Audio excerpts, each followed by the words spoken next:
Hey, what's going on, beautiful jellyfish? It's Tracy. Thanks so much for taking a little bit of time in your day to hang out with me. I really appreciate it. And in today's video, we're going to be chatting about some really awesome ladies that you can run in Commander.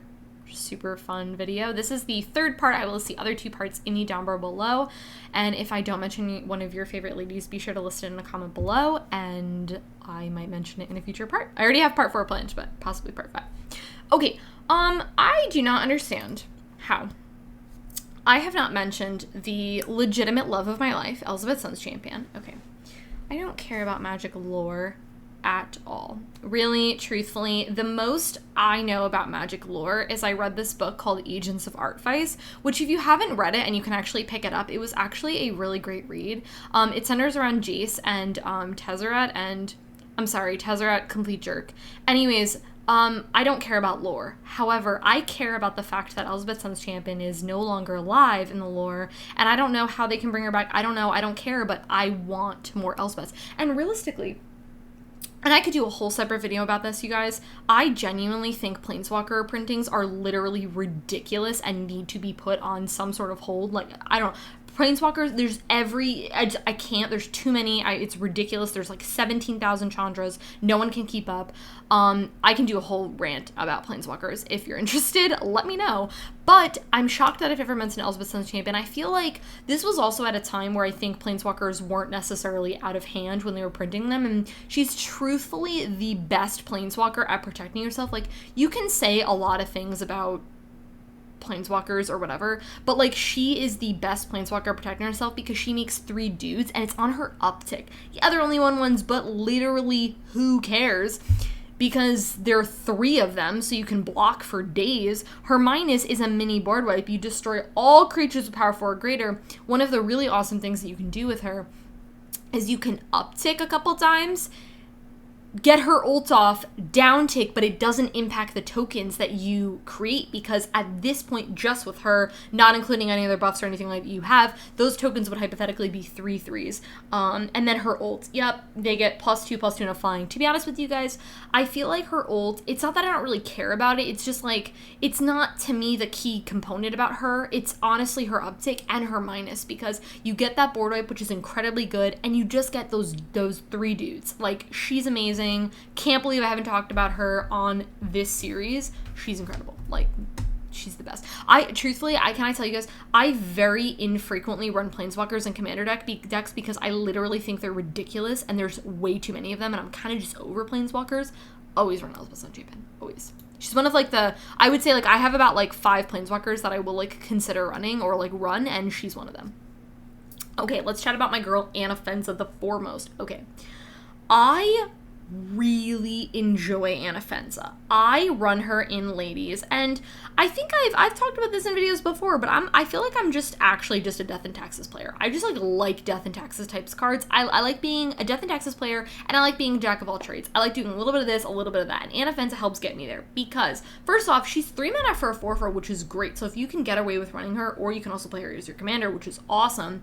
Whenever she attacks, you put a +1/+1 counter on another target tapped creature you control, which is great. You make your dudes, big. But honestly, the more relevant part of her, I feel like, is her last ability, which is if a creature would be put into an opponent's graveyard from anywhere, exile it instead. Now, just note a couple things about this card. First off, it exiles things, which is great. Second off, it does say opponent, so it doesn't impact you, which is really good. I really enjoy Anafenza. I also think, too, like, she's not, like, the most oppressive Death and Taxes card, which I think is fine. Like, I think if she had said anything, she would be way too overpowered. I think this card should be way more mana if that's the case, but it's kind of just like a mild, like, you want to play like a little bit of Death and Taxes, but you also don't want to, like, you're not fully in that. You're not like, I'm not playing a Death and Taxes deck. Like, she has that ability, and she can buff your things, which is great. Great card. Okay, let's chat about my girl Wood Elves. Okay, first off, I have this Rebecca Guay art foil, and it is breathtakingly beautiful. This art is incredibly, incredibly beautiful, and if you can get your hands on it, I definitely would recommend it. It's only like a couple bucks, I believe, for this art to be in foil, and I would really recommend you, if you're gonna get it in this art and get it in this foil. I think she actually does another printing with which is also really nice. It's just like a little bit of different art. Yeah, she does both, which is really interesting. They're just like variations and they're just a little bit different, but they're both by her and they're both really great, and she's one of my favorite artists. Truthfully, if we're just gonna take like a quick like Rebecca Guay like moment for a second, wasted opportunity to not have her work on Throne of Eldraine, and that's all I'm gonna say on that. Anyways, this card is great. It ETBs, you search for a forest and you put it into play, and then you shuffle your library. I like a lot of different things about this card. First off, I like that it's a search for a forest and it's not basic, which I think is great. And it just enters the battlefield, which is so incredibly good. I feel like you get a lot of value off this card, and then you're just left with like a 1/1 body. And like, I am just a huge fan. Like, I run this in Tasigur. I'm like, cool, we got a target for Skull Clamp. Like, love that, which is great. Or you just have a chump blocker, or you just have an attacker. You put it on the offense. Whatever. She's great.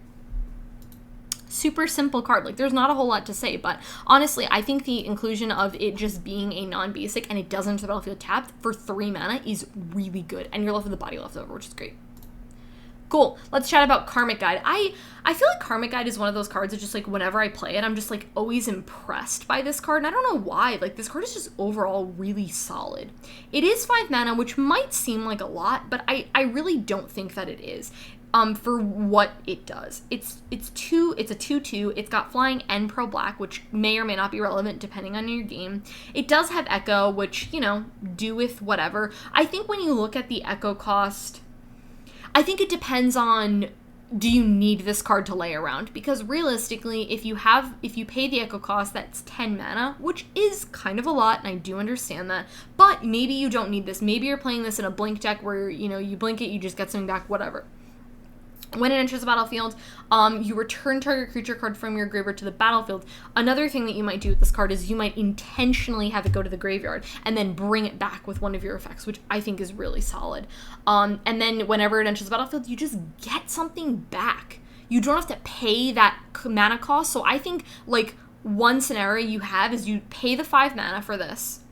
You know, it brings back your, like, 7-10 mana thing. Like, I run this in Angels, and, like, this is really great because I very infrequently have my Angels go to the graveyard because, I'm running it with Avacyn, so, like, my things are indestructible, so it makes it really hard for my things to actually be put in the graveyard.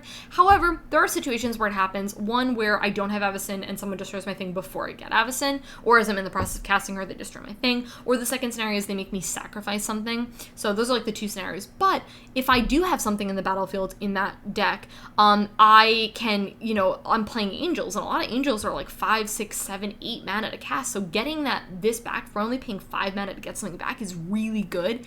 Yeah, and then if I don't want to pay that echo cost, I'm like, okay, I'm just gonna, like, bring it to the thing, so bring it to the graveyard. So either way, I think this card is just really good, and I like it a lot. Okay, let's chat about my gal Pestermite. Also, just notable, you've got the Pestermite Splinter Twin combo, which are conveniently both ladies. So if you're watching this deck and you want to build a lady deck, like I have a lady deck, which I don't know how I didn't mention this in the beginning, but I do have a lady commander deck, which I will list in the down below, the most recent deck tech that I've done. So if you're watching this video and you're interested in building a lady commander deck, which is super fun, by the way, it's super fun tribal. Like, it's probably like a deck that if, like, someone's like, hey, I want to play like a mid power level deck of yours, like, what do you recommend? I'm like, you just want to have fun, like, pick up ladies. Like, it's a super fun time.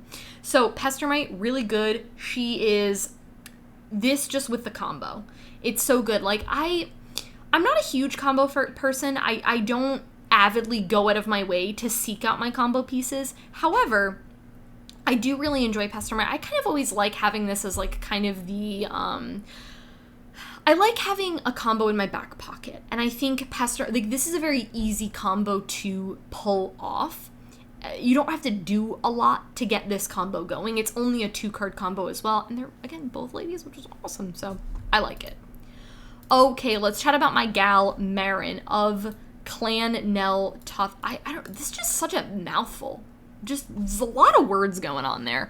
I'm a huge, huge, huge fan of Meren. I remember when these commander decks I don't know if it was, like, got spoiled or whatever, but just right from the get-go. I feel like, okay, side note, there's this YouTuber that I watch, and she will say right from the get, like, to abbreviate get-go, and I don't know why, it's, like, hilarious to me, like, right from the get, like, I don't know, it's just so funny. Anyways, she's really awesome. I remember her, like, right away being spoiled, like, people were like, this card is going to be a house, and it definitely still is. So if you're like, I'm looking for, like, a solid graveyard recursion deck, and I also think, too, like, the really awesome thing about Meren is, like, you could build Meren on a budget. Like, there's a lot of really good commander cards that you can play that are really cheap. Like, you could build Meren for like $100, and I know I keep saying this, but I want to do budget deck techs. One of these days I will get my button gear and I will do a budget deck tech, and I would like to do Meren. Paul actually has a Meren deck, and I don't remember if we've done a commander deck. Obviously it's not a budget deck, but like, you could easily do this if you're looking for that. And also, too, one thing I also want to note about, like, if you're looking to build a budget commander deck with her over, like, Tasigur, for example, I mean, I'm a little bit biased. I have Tasigur and I love it. It is playing triple color, and that's always a little bit trickier with your mana base, and again, if you're on a budget. So if you're looking for that, you know, Meren's a really great example of it. Just, like, the difference between 2 and 3 color, I think, is pretty significant. Anyways, sorry, I went off a little bit of a tangent there. So, 4 mana, 3/4. Whenever another creature you control dies, you get an experience counter. This does not count for tokens. So if you are playing like some sort of token thing, like, I don't know, whenever, you know, your token dies, you just get experience counters. The beginning of your end step, choose target creature card in your graveyard. It's not random, you get to pick it. If it's less than or equal to the number of experience counters, you just put that on the battlefield. Like, who authorized this? There are so many ways where you can just sacrifice so many of your dudes for, like, literally free. Like, what's that card? Oh my god, it's an artifact. I'm literally picturing the art right now.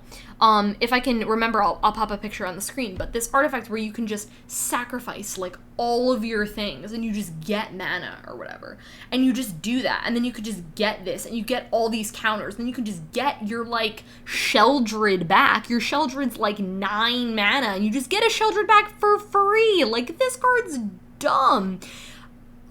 So good. She's awesome. I really, really, really love this card. She works as a commander, or if you're just playing these colors and you just don't have her as a commander and you're playing Graveyard Recursion, she's a great inclusion as well.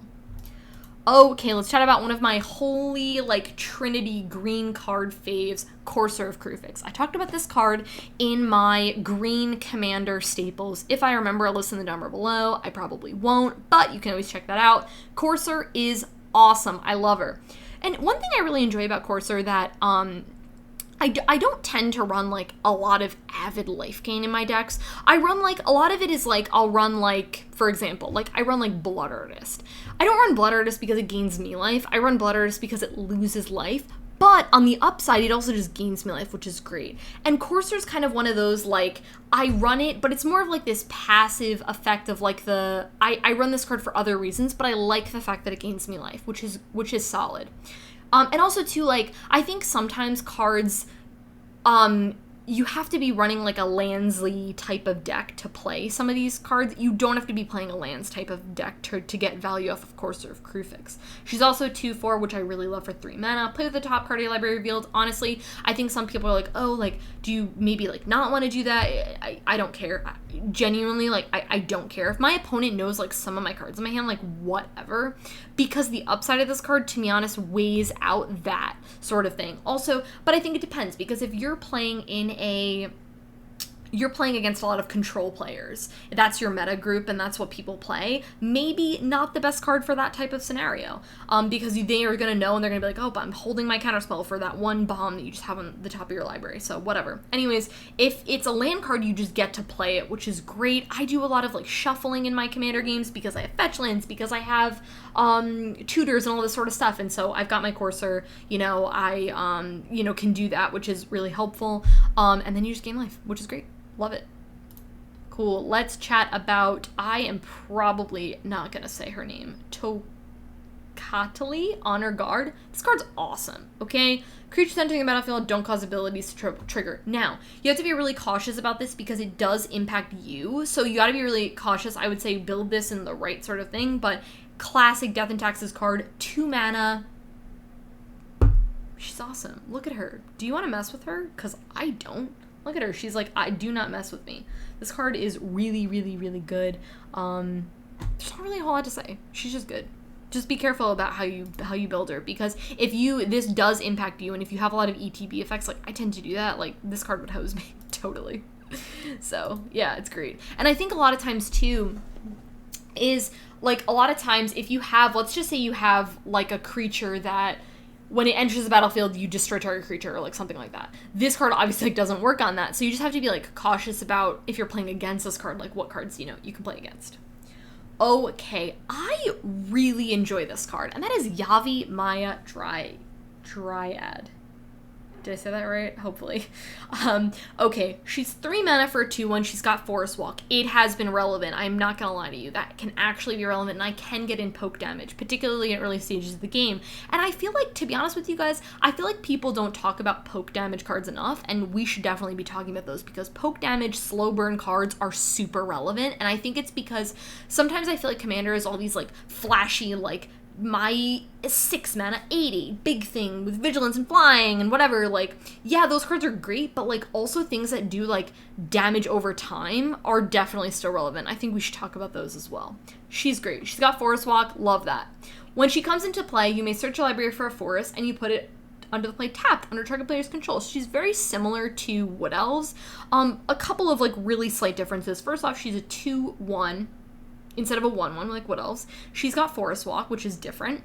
And it does say forest, so you can get a non-basic, which is also great, and I really enjoy that, especially because I've been really trying to like up my mana base game where I'm running like a lot more non-basics and stuff. And she helps get me there, which is great in multicolored games. Or you're like, let's just say you're playing her in a monocolor deck, but then you have like your like forest, like, but it does other things like Dryad Arbor or whatever. I think that's like that counts. But it does also enter the play tap. So that's just like something, it's a little bit slower, but it's also a 2/1. So it's like little bits of trade-offs. I think both are definitely good. Just the one thing to note though is she is double green. So like I was gonna say I wouldn't recommend running this in 5-color deck, but I run it in ladies, so I'm not gonna say that because I do run this card in ladies, just because I think she's great. And this is also another Rebecca Guire. Like, come on, can't go wrong. Why was she not in Throne of Eldraine? I'm sorry, something in my throat. Seriously, like her art style. If anyone knows, can you like fill me in? Because I genuinely like don't know. If there's like something going on, I like actually don't know. She should have been in Throne of Eldraine. Anyways, the last card, a lot of people don't know about this card, and that is because this card has only, to my knowledge, ever been printed a total of 1 time, and that is Imposing Sovereign. Simple death and taxes card. Creatures your opponent's control enter the battlefield tapped. I like this card for a lot of reasons. First off, it's 2 mana, which is great. So cheap. Second off, this card's like $1, which is awesome. You can get the foil for like $1.50. You can't go wrong. It's also a great card in foil. Third off, it doesn't impact you. It only impacts your opponents, which is great because, again, sometimes these Death and Taxes cards do impact you as well. She doesn't. And that's my list. There's 3 reasons why this card's great. So, and yeah, she's 2/1. You can get it for some poke damage, possibly. So, yeah.